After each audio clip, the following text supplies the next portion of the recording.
Welcome to ATK Kids, where we ask and answer some of the most delicious food questions kids have. Like, what is gluten anyway? For so many, gluten can be one big mystery.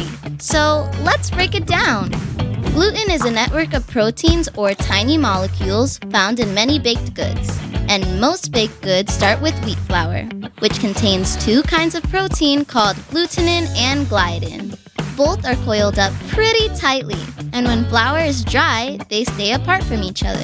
But when flour is mixed with water, these proteins unfurl and begin to hang out, linking up to form long, stretchy chains.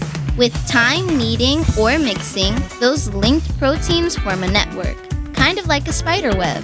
This is gluten, and it's what gives baked goods from bread to muffins to brownies structure and support. Mystery solved!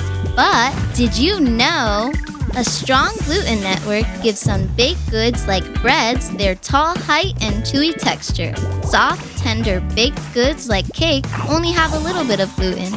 Want more fun food science? Check out the complete cookbook for young scientists by America's Test Kitchen Kids.